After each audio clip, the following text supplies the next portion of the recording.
Nate nkwaniriza mu kitundu ekirala eky'akatabo kaffe Pawulo Kirimuttu naye nga tetunneeyongerayo obadde okimanyi nti ofunda n'omuliika lugero olugamba nti ofunda n'omuliika n'akuwonyeza omwana olutegeeza nti ofunda n'omuntu akusaba ensimbi ennyingi naye n'akukolera ky'oyagala era ng'olugero luno lutuukira ku Pawulo okugaana okuwaayo enguzi alyoke afune omulimu ekyamuviirako okujeera ng'agunoonya. Ndowoozaako okategedde. Oluvannyuma lw'okufundikira essuula nkoko njeru nalwo olugero oluggwayo nti enkoko njeru teyeekweka kamunye gye twawunzise nga Perusi bamuwadde amagezi okulopa Pawulo mu mbuga, nkwaniriza mu ssuula Pawulo mu mbuga y'ekika. Tabbiisa mawemuko yafa kikutuko weewaawo yali mukadde nga bajula kumuwalulira ku ddiba. Naye yali akyali mugumu so nga ate yali akootakoota era ng'awunya ttaka. Yali mu kayumba ke yekka so nga ate ddala yalina abantu be. Akayumba ke kaali keesuddeko n'ekkubo era ng'oyita mu butooke bwa Nakyetengu okukatuukako. Obutooke buno bwali bwafuuka dda nkolokolo na nsanja njereere. Emabega w'akayumba ka Tabbiisa waliwo omufenensi era abagenyi be yasinganga okufuna baalinga baana abato abajjanga okulya ebifenensi. Ekiro ekyo Tabbiisa mwe yafiira enkuba yatonnya nnyo era kibuyaga n'akunta.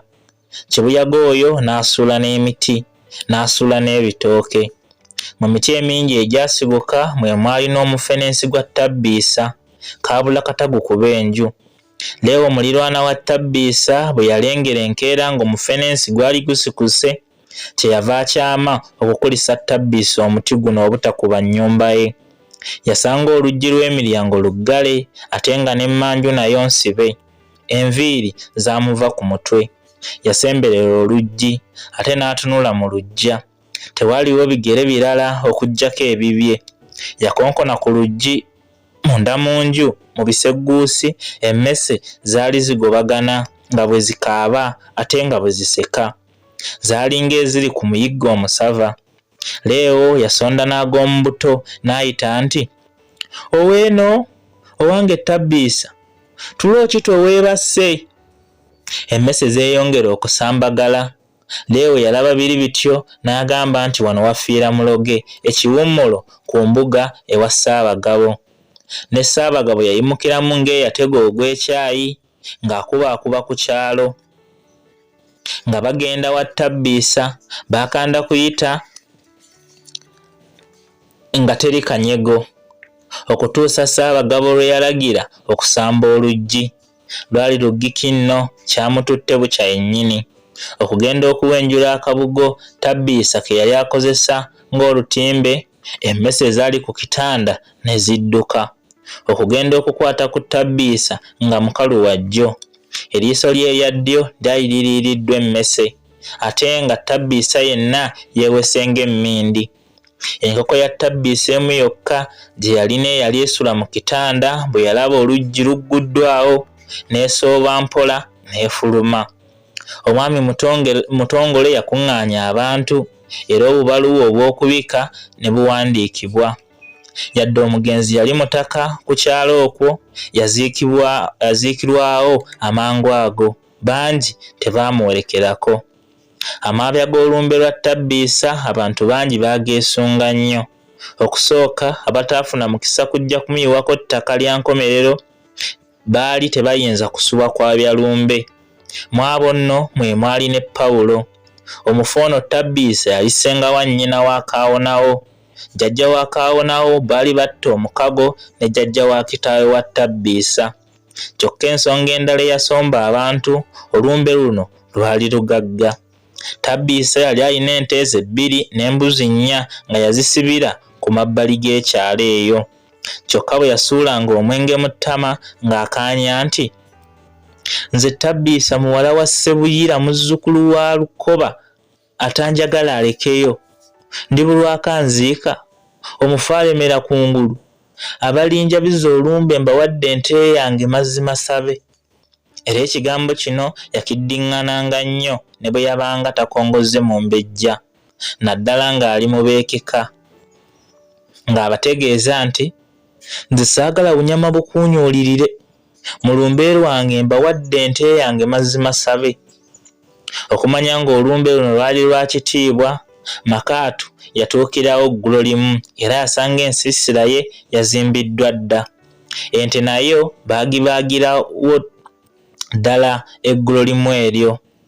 Makaatu yagabana mukono era abaasula mu ngalabi ne babafumbira endala yonna. Ekiro ekyo kyonna engalabi zaasula ziseka, omwenge gwagabulwa, ate wabbali mu bitooke eyo nga batundirayo akakongola ziga ku butadooba. Era abantu baava mu kunywa ne bagangayira, bangi ne balya mu ndago ate abandi ne banyeenya ku galiba enjole.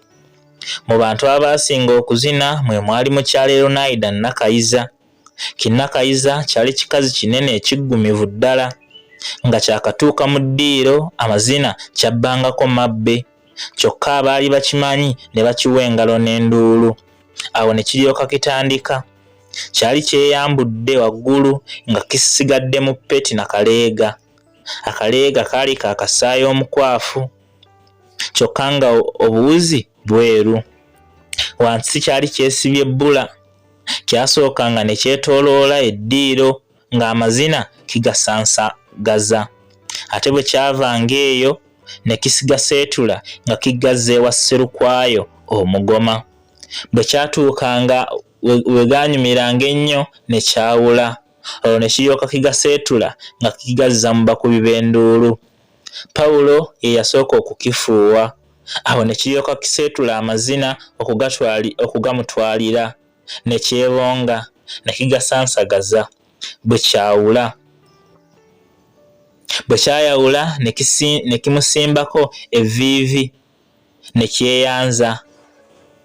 kyeyanza n'emikono n'amaaso n'ekiwato. Bwe kyagenda Pawulo n'ayimuka n'aggya akatambaala mu kawuuti ne yeesangula akatuuyo n'abuuza munne yali amutudde ku lusegere nti, ekikyala kino kyekyani? Ko munne nti, ye munnaffe Erunaida ow'oku ggogolo, tomumanyi? Mukazi nno byomera, aye teyeepankwako. Abasajja ba kuno bonna abamugambako bamuvaako bukumbu nkuyege ku ggi, ayagala baloodi, wabula nze Katonda yali amumpaddemu omukisa mukwano gwange, era bw'aba alina ky'ayagala atuma nze, era kye mugamba taddamu. Kamuyite ggwe olabe. Omumbejja. Erunaida yali akutamye ku mpaawo y'omwenge bwe yawulira amuyita n'abbulula amaaso. Yagenda okulaba nga Bbongole yamuyita. N'abuuka abantu bonna abaali awo nga bw'agenda yeesiba n'engoye n'atuula ewaali Bbongole. Bbongole n'amwebaza okuzina era n'amugamba nti, mwattu Mumbejja, bw'ombuuliza ku munnakibuga munnooyo. Ate Pawulo yandirinze wambazzi, emboozi yagwira ddala amakerenda. N'empaawo y'omwenge gwa Eronaida n'agitumya okuva gye yali esigadde. Nga wayiseewo akabanga Eronaida yayimuka ne yeewungulako mu bitooke. Pawulo yalaba tadda naye n'awondera. Beeyegeka mu kitooke kya gonja ekyali kikutte olw'okuba n'endwa ennyingi ate n'essanja. Emboozi n'eyongera okugwa amakerenda. Naye abakyali mu yasse badduka. Abantu babiri ne bajja nga basaatuuka. Bwe baatuuka okumpi na bano we baali ne bayimirira. Baali omukazi n'omusajja. Omukazi n'agamba omusajja nti, singa omunzitira ndikuweera, mukwano ndikubbira akakajja ebbira. Bwe yawuliriza ennyo Pawulo yateebereza eddoboozi, kyokka ate yalemwa okutegeera nnyiniryo. Wabula yatya nnyo, kyokka Erunaida n'amugamba nti, lwaki oyiikirwa ebitajjudde? Pawulo yeegumya nti, si kuyiikirwa bitajjudde mukwano, naye mbadde nkyalowoolereza mazima go. Yeewozangako bw'atyo eno ng'amatu atadde eri abantu ababiri bali. Era yagenda okuwulira ng'omusajja abuuza omukazi nti, yazzeewa? Ko omukazi nti, ndowooza agenze n'omuzinyi. Nze obwenzi bwe mbumanyi, kati ndowooza beevumbyedde ensiisira ye. Tugende tugyokye. Era n'ayidde eno nga bw'aweeweeta ekifuba kya Pawulo kwe kubuuza munywanyi we Mukama nti, bagamba ani oyo? Ko Pawulo nti, ani amanyi? Akataayi tekaasala na kkubo okugenda okwejjuukiriza ng'ensiisira ya Pawulo etuntumuka, enduulu waalaala. Ye ate nno yaggyeemu wa anti ogumanyi omuliraano. Singa Pawulo ebintu bye yali abiterese mu nsiisira, ekiwa yandikifuuye akizza munda. Naye engoye ze zonna yali azambadde. Ensiisira zaggiira ddala 5 nnamba, naye ekyekitalo abantu baalema okumanyira ddala ensiisira eyasooka okukwata omuliro. Wabula abantu badda mu kwekunkumula nti ebyo bo tebabirabangako. Omuntu okwokya ensiisira. Ensi yonna eba ekyali mu kwesansabaga, awo mu luggya amaloboozi amawanvu ne gafubutuka ebbali mu lusuku eyo. Okusooka gaali maloboozi buloboozi, naye ebigambo byeyongera okuwulikika. Eddoboozi lya Tefero Tayise lye lyali lisinze okuyita mu ga banne. Pawulo oli muzibu. Ekikukozesezza bw'otyo mu lumbe lwa jjajjaawo kiki? N'oyokya ensiisira. Muvubuka gw'oli mutemu nnyo. Abanga nno omulala. Naye Pawulo gwe wenna. Ate owalira kijangu tugende ew'amakaato. Pawulo bajja bamusikaasikanya okutuusa lwe baamutuusa awo mu kidaala mu maaso g'amakaato omukulu w'ekika. Nga bamutuusizzaawo, Makaato kyeyava abuuza nti, ono ye mutemu, mumuggyeewa? Awo Tayise n'agwa wansi neyeeyanza, n'akuuta n'akalevu ku ttaka. Awo n'alyoka aluva ku ntono nti, mukama wange, nze Tayise, mutabani wa Ssewannyana Erw'entunga, muzzukulu wa Bukedde Emawokota, ndi muzzukulu wa Kawuuki Ensasa. Omufu ono gwe twabiza olumbe nali muyita ssenga wange. Sebe ennaku zino mbadde nkola wano emirimu, era olunaku lwonna olwaleero nalumaze wano. Bwe mmaze okwewangamu akakongolazziga kange ne ŋŋendeeko okuggalira enkoko. Omanyi oweewange yagenda n'abayidde entumbwe. Bwe mmaze okuziggalira ne njagala okuwujjaalako. Mbadde ŋŋenderera nti ngenze okuwulira ng'enduulu efubutuse mu lumbe. Kwe kubaka mutasaaga wange ono ne mubagalira. Bwe neesimbye ebweru nti ngenze okulaba nga ne mulirwana oyo Kipeesa. Ye oliwa?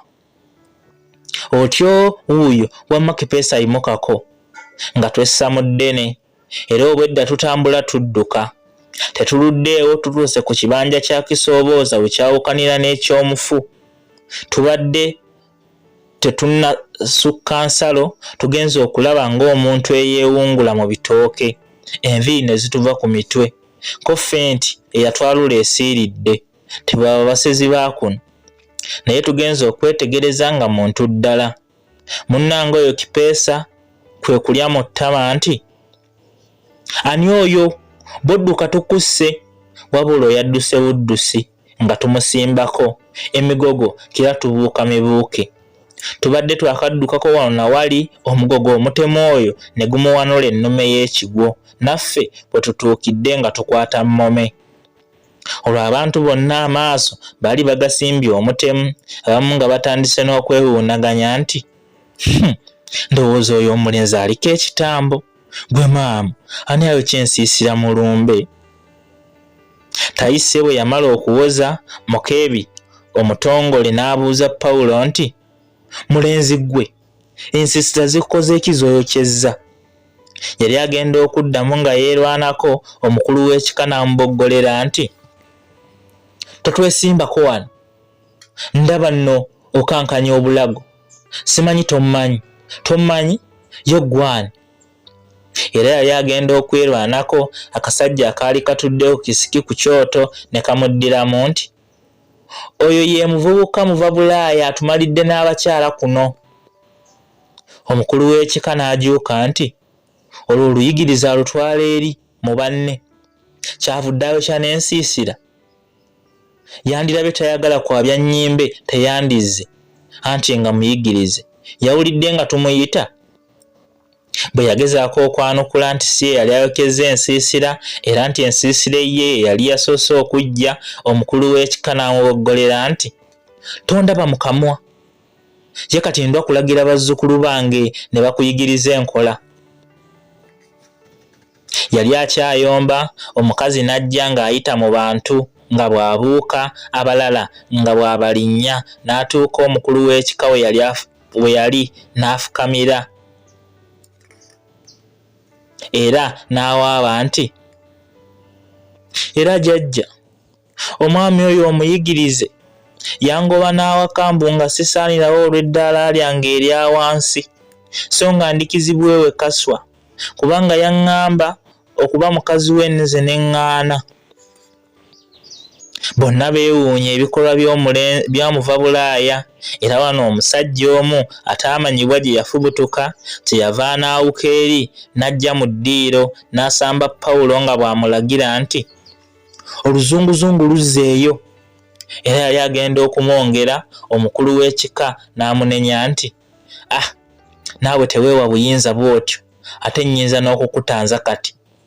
Wamma muvubuka muva Bulaaya, owawaabiddwa emisango 3 miramba, ogw'obutemu, ogw'obusiguze ate n'ogw'okuboola. Buli gumu ku misango egyo Nazzikuno nga bwe gukusinga ng'ogoba mu kika.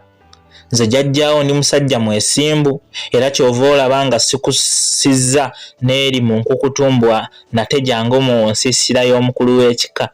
Njagala weewolezeeko wano mu lujjudde ng'abaana bonna bawulira, era nange nsala omusango nga bonna bawulira. Kyokka osaana okumanya nti gunsinze ali wa bitono. Pawulo ye mu kifo ky'okwewozaako yagamba bugambi nti, bassebo, nsaba tugende mu mbuga z'amateeka. Kino omukulu w'ekika kyamuzimbya omutwe era n'agamba Pawulo nti, kale nga nze bw'onnyoomye bw'otyo bw'olifa era nkugobye mu kika, genda onoonye jjajjaawo omulala ku mbuga, n'abazzukulu bange tuddangayo okubayita baganda bo. Pawulo teyajjukira lugero lwa Kiganda nti omusango oguzzanga ku busenze, wabula eyasinga okusesa banne ye Durufu eyadduka yeekunkumula nti, kale nze Durufu waabwe akaana kano akakuze wano jjo kannanga ki okunjokera mu nsiisira. Ampuliriza, yeeyo essuula yaffe Pawulo mu mbuga y'ekika, bw'etyo bwerabise. Mpaka omulundi omulala era bwe tunaakomawo n'essuula yaffe oba ekitundu kyaffe ekirala. Mubeere bulungi, mweraba.